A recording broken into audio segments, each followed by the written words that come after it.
차가운 새벽빛이 아직 도시의 유리창 끝에만 걸려있던 시간, 텅 빈 놀이터의 그네가 바람에 홀로 흔들리고 있었다. 삐걱 마치 누군가의 오래된 기억이 천천히 되감기듯 낮은 소리를 내는 그곳에서 은혜는 낡은 상자를 품에 안은 채 멍하니 앉아 있었다. 밤새 울었는지 눈가는 붉게 젖어 있었고 손끝은 상자 모서리를 붙잡은 채 하얗게 질려 있었다. 그때 어둠을 가르며 다가오는 발소리. 여기서 뭐 하는 겁니까? 사람 미치게 만들어 놓고. 숨을 몰아쉬며 멈춰 선 결의 목소리는 화가 난 것 같았지만 그 안에는 숨길 수 없는 안도감이 섞여 있었다. 은혜는 고개를 들지 못한 채 상자를 더 끌어안았다. 내가 없어지면 다들 조금은 편해질 줄 알았어요. 힘없이 말하는 은혜의 말에 결의 눈빛이 흔들렸다. 그는 한 걸음 다가서다 멈췄다. 마치 더 가까이 가면 그녀가 산산이 부서질 것처럼. 그게 말이 됩니까? 당신 하나 없어진다고 누가 편해져요. 당신 때문에 낱말을 삼키는 결. 은혜가 천천히 고개를 들었다. 왜요? 왜 자꾸 나를 찾아요? 고결 씨한테 나는 그냥 골칫덩이잖아요. 조이 때문에 붙잡힌 여자, 회사 일 망치는 여자, 당신 레이스에 방해되는 여자. 결은 대답하지 못했다. 대신 은혜의 품에 안긴 낡은 상자에 시선이 꽂혔다. 오래된 건축도면, 작은 로봇 부품, 그리고 낡은 사진 한 장. 사진 속에는 어린 은혜와 낯선 남자, 그리고 아주 오래된 강수토건 현장 표지판이 흐릿하게 찍혀 있었다. 결의 손끝이 미세하게 떨렸다. 이 사진 어디서 난 겁니까? 낮게 묻는 결. 은혜는 상자를 급히 닫았다. 내 거예요. 우리 아빠 물건이에요. 건드리지 마요. 그 순간 결의 눈빛이 달라졌다. 단순한 호기심이 아니었다. 두려움, 의심, 그리고 오래 묻어둔 기억의 파편이 그의 얼굴 위로 스쳐 지나갔다. 한편 연자의 집 거실에는 무거운 정막이 내려앉아 있었다. 식탁 위에는 식어버린 국과 반쯤 남은 반찬들이 놓여 있었지만 누구도 젓가락을 들지 못했다. 성주는 구겨진 작업복을 무릎 위에 올려놓은 채 고개를 숙이고 있었고 은영은 폐과 통보서를 바라보다 눈을 감았다. 은님은 휴대폰 속 웹소설 댓글 창을 꺼버리고 지선은 빛나의 손을 꼭 잡은 채 입술을 깨물었다. 연자는 한참을 침묵하다가 결국 참았던 눈물을 터뜨렸다. 도대체 우리 집이 언제부터 이렇게 됐냐. 서로 속이고 숨기고 괜찮은 척하고. 내가 그렇게 못되게 살았냐? 떨리는 목소리로 말하는 연자. 성주는 고개를 들지 못한 채 말했다. 내가 미안하다. 내가 제일 먼저 말했어야 했는데 가장이라는 게 뭔지 몰라서가 아니라 너무 잘 알아서 못 말했다. 은혜는 아무 말 없이 서 있었다. 그녀의 눈에는 죄책감과 분노가 동시에 어른거렸다. 우리 이제 그만해요. 잘난 척도 괜찮은 척도 서로 상처 안 주려다 더 크게 다치는 것도. 은혜가 낮게 말하자 은님이 울먹이며 고개를 끄덕였다. 나도 의대 그만뒀어. 엄마, 나 이제 의사 아니야. 그래도 나 살고 싶어서 그만둔 거야. 순간 연자의 손에서 숟가락이 떨어졌다. 쨍그랑 그 소리가 거실 전체를 갈라놓았다. 그러나 이번엔 누구도 소리치지 않았다. 연자는 한참 은님을 바라보다가 천천히 딸의 손을 잡았다. 살고 싶어서 그랬으면 됐다. 그럼 됐다. 그 말에 은님은 무너져 울었고 성주는 얼굴을 감쌌으며 은혜는 돌아서서 눈물을 삼켰다. 그러나 창밖 골목 어귀 누군가 그 모든 장면을 지켜보고 있었다. 검은 우산 아래 선 남자. 한지훈이었다. 그의 손에는 강수토건 TF1 내부 보고서가 들려 있었다. 보고서 첫 장에는 선명하게 적혀 있었다. 조성준 전 사무그룹 상무 강수토건 실버타운 부지 관련 과거 자료 보유 가능성. 강수그룹 저택의 긴 복도는 그날따라 유난히 차가웠다. 벽에 걸린 가족 사진 속 사람들은 모두 웃고 있었지만 그 웃음 뒤에는 오래된 균열이 숨어 있었다. 영화는 결의 생일상을 직접 챙기겠다며 새벽부터 주방을 오갔다. 손끝은 느렸지만 정성스러웠고 얼굴에는 오래전 잃어버린 시간을 되찾고 싶은 간절함이 배어 있었다. 이번 생일은 그냥 보내지 말자. 그 아이 혼자 밥 먹게 하지 말자. 조용히 말하는 영화. 강수는 의자에 앉아 거칠게 기침을 삼켰다. 결이가 올까? 낮게 묻는 강수.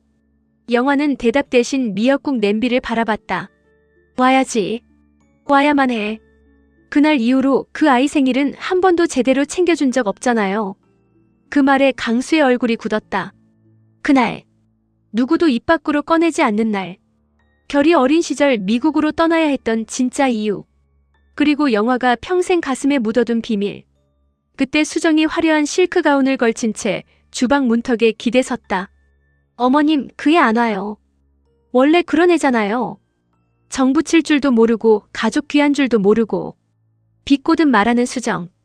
영화는 처음으로 차갑게 그녀를 바라봤다. 내가 그 말을 할 자격이 있니? 순간 수정의 얼굴에서 웃음이 사라졌다. 레치가 급히 끼어들었다. 어머니, 왜 아침부터 분위기를 그러나 영화의 목소리는 낮고 단단했다. 결이 생일날만 되면 왜 내가 불안해하는지 나도 이제 묻고 싶구나. 수정의 손끝이 미세하게 떨렸다.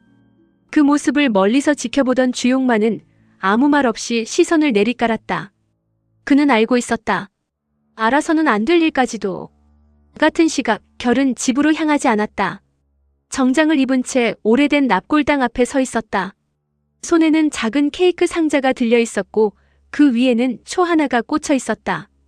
비가 내리기 시작했다. 아주 가늘고 차가운 비였다. 결은 한봉하남 앞에 멈춰 섰다. 이름은 보이지 않았지만 그의 표정은 이미 모든 것을 말하고 있었다. 올해도 왔어요. 낮게 말하는 결. 근데 이상하죠. 이제는 내가 왜 여기 오는지조차 모르겠어요. 미워하려고 오는 건지 잊지 않으려고 오는 건지 그의 목소리가 조금씩 갈라졌다.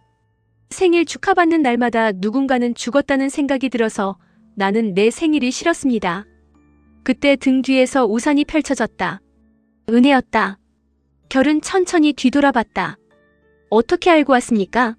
은혜는 대답 대신 젖은 머리카락을 귀 뒤로 넘겼다. 고결 씨도 숨는 곳이 있네요. 두 사람 사이에 비가 내렸다. 은혜는 봉하남 쪽을 바라보다 조심스럽게 물었다. 누구예요? 결은 한참 침묵했다. 그리고 마침내 말했다. 나 때문에 죽은 사람. 은혜의 눈빛이 흔들렸다. 결은 쓰게 웃었다. 적어도 난 그렇게 알고 살았습니다. 그 순간 은혜의 가방 속 낡은 상자에서 사진 한 장이 바닥으로 떨어졌다. 결이 그것을 주워들었다. 사진 속 강수토건 현장 표지판 뒤편 아주 어린 결로 보이는 아이가 흐릿하게 서 있었다. 결의 얼굴이 창백해졌다. 이 사진에 내가 왜 있습니까? 은혜는 숨을 삼켰다. 그걸 왜 나한테 물어요? 이건 우리 아빠가 남긴 사진인데. 두 사람의 시선이 부딪히는 순간 카메라는 젖은 사진 속 흐릿한 날짜를 비춘다. 결의 생일과 같은 날. 그리고 그 아래 작은 글씨. 강수 실버타운 예정부지 사고 당일. 강수토건 전략기획본부에서는 또 다른 전쟁이 시작되고 있었다. 민호는 TF1 회의실 유리병 너머로 결의 빈자리를 노려보고 있었다. 생일이라고 빠진 겁니까? 아니면 또 조은의 뒤치다꺼리하러 간 겁니까? 날카롭게 말하는 민호. 지우는 표정을 감춘 채 보고서를 내밀었다. 조은의 대표 쪽 가족 자료를 확인해봤습니다. 부친 조성준 씨가 과거 3호그룹 재직 당시 강수토건과 공동개발, 검토를 했던 부지 자료에 접근한 기록이 있습니다. 민호의 눈이 번뜩였다. 그러니까 은혜가 단순히 조이를 되찾으러 온 게 아니라 우리 쪽 약점을 쥐고 있을 수 있다. 지우는 잠시 망설였다. 가능성은 있습니다. 그때 승리가 회의실 문을 열고 들어왔다. 가능성이 아니라 누군가 그렇게 만들고 있는 거겠죠. 차갑게 말하는 승리. 민호는 그녀를 바라보며 미소 지었다. 또 결편입니까? 승리의 눈빛이 흔들렸다. 결편이 아니라 회사 편입니다. 민호가 천천히 다가섰다. 거짓말. 너 아직도 걔 보면 흔들리잖아. 10년 전에 버림받고도. 승리의 입술이 굳었다. 버림받은 건 나인지 결인지 아직 모르는 거 아니야? 그 말에 민호의 표정이 얼어붙었다. 승리는 손에 든 USB를 책상 위에 내려놓았다. 고결이 미국으로 떠난 날 공항 CCTV 복원본이에요. 그날 결을 배웅한 사람이 누구였는지 다들 보면 놀랄 겁니다. 민호의 손이 주먹으로 굳어졌다. 회의실 조명이 순간 깜빡이고 유리병 너머로 하유주가 숨을 죽인 채 그 장면을 지켜보고 있었다. 그리고 그 밤 결은 은혜와 함께 오래된 강수토건 폐창고로 향했다. 은혜의 아버지가 남긴 사진 뒤편에 적힌 주소였다. 비는 점점 거세졌고 폐창고의 낡은 철문은 바람에 부딪혀 끼익거렸다. 여기 위험합니다. 뒤에 있어요. 결이 낮게 말하자 은혜는 헛웃음을 지었다. 나 위험한 거 하루 이틀 아니에요. 그러나 안으로 들어선 순간 두 사람은 말을 잃었다. 먼지 쌓인 캐비닛, 오래된 설계도, 그리고 조이 테스트 기록이라고 적힌 박스들이 그곳에 남아 있었다.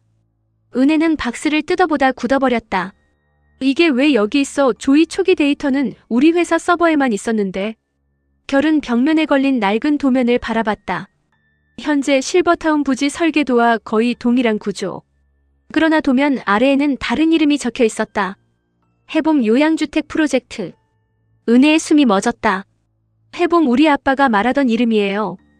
노인들이 혼자 죽지 않는 집을 만들고 싶다고 결이 도면을 움켜쥐는 순간 폐창고 안쪽에서 휴대폰 벨소리가 울렸다. 아무도 없는 어둠 속. 두 사람은 동시에 얼어붙었다. 결이 조심스럽게 다가가 낡은 책상 위 휴대폰을 집어들었다. 발신자 표시 없음. 통화 버튼을 누르자 변조된 목소리가 흘러나왔다. 생일 축하한다, 고결.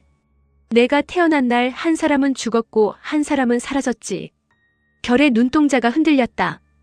은혜는 본능적으로 그의 팔을 붙잡았다. 누구야, 당신 누구야? 분노에 찬 결이 외쳤다. 수학이 넘어 목소리가 낮게 웃었다. 내가 믿는 가족부터 의심해. 그리고 좋은 애 옆에 있으면 그 여자도 내 생일 선물이 될 거야. 통화가 끊겼다. 바로 그 순간 폐창고 바깥에서 불길이 치솟았다. 누군가 입구에 기름을 뿌리고 불을 붙인 것이다. 연기가 순식간에 밀려들고 은혜가 기침을 토했다. 나가야 해요. 결이 은혜를 끌어안고 뒷문을 찾지만 문은 밖에서 잠겨 있었다. 타오르는 불빛 속에서 은혜의 손에 쥔 낡은 사진이 붉게 물들었다. 결은 쇠파이프를 들고 문을 내리치며 절규했다. 문 열어. 열라고. 그 순간 은혜가 바닥에 떨어진 또 다른 사진을 발견했다. 사진 속에는 젊은 강연자와 젊은 영화, 그리고 아기를 안은 한 여자가 함께 서 있었다. 은혜의 얼굴이 창백해졌다. 사진 뒤에는 짧은 문장이 적혀 있었다. 이 아이의 이름은 결. 절대 강수 집안에 넘기지 마. 불길은 점점 거세지고 결은 그 문장을 본 순간 그대로 굳어버렸다. 뭐야 이게 무슨 소리야? 떨리는 목소리로 중얼거리는 결. 은혜는 연기에 휘청이며 그의 팔을 잡았다. 지금은 나가야 해요. 고결씨. 결의 눈빛은 사진에서 떨어지지 않았다. 평생 자신을 짓눌러온 생일의 악몽, 미국으로 쫓겨난 기억, 가족들의 이상한 침묵, 영화의 슬픈 눈빛, 수정의 불안한 말투가 한꺼번에 머릿속을 찢고 지나갔다. 그리고 카메라는 폐창고 밖 타오르는 불길을 바라보는 검은 우산의 인물을 비춘다. 우산 아래 드러난 손. 그 손에는 강수구름 문장이 새겨진 오래된 반지가 끼워져 있었다. 곧이어 그의 휴대폰에 메시지가 도착한다. 처리됐습니까? 그는 천천히 답장을 입력한다. 아직. 하지만 오늘 밤 고결은 자기 생일의 진짜 의미를 알게 될 겁니다. 그 시각 강수의 저택. 생일상 앞에 앉아있던 영화가 갑자기 가슴을 움켜쥐고 일어섰다. 결이 위험해. 그녀의 얼굴은 하얗게 질려 있었다.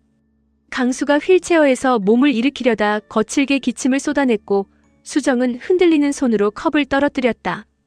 쨍그랑. 깨진 유리 조각 위로 붉은 와인이 흘러 피처럼 번졌다. 어머니, 또 왜 그러세요? 괜히 불길한 소리 하지 마세요. 떨리는 목소리로 말하는 수정. 영화는 그녀를 향해 천천히 고개를 돌렸다. 너 아직도 숨기고 있구나. 수정의 입술이 파르르 떨렸다. 바로 그때 주용만이 다급히 뛰어들어왔다. 회장님, 폐창고 쪽에서 화재 신고가 들어왔습니다. 그런데 그 안에 도련님이 계실 수도 있다고 합니다. 영화의 손에서 생일초가 떨어졌다. 불 꺼진 초가 바닥을 구르며 멈춰선다. 카메라는 다시 폐창고 안으로 전환된다. 결은 마지막 힘을 다해 문을 부수고 은혜를 먼저 밀어낸다. 나가요. 빨리. 은혜가 울부짖는다. 같이 나가야죠. 손 놔요. 결은 처음으로 그녀를 향해 아주 희미하게 웃는다. 당신은 꼭 조이 되찾아야 하잖아. 천장이 무너지는 소리. 불길이 두 사람 사이를 갈라놓는다. 은혜의 비명이 밤하늘을 찢는다. 고결씨. 그리고 마지막 장면, 무너진 폐창고 안에서 결이 피 묻은 손으로 그 사진을 움켜쥔 채 중얼거린다. 내가 강수 집안 사람이 아니라고. 불길이 화면을 삼키고 검은 화면 위로 차가운 목소리가 내려앉는다. 생일 축하한다. 이제 내 진짜 인생이 시작될 거야.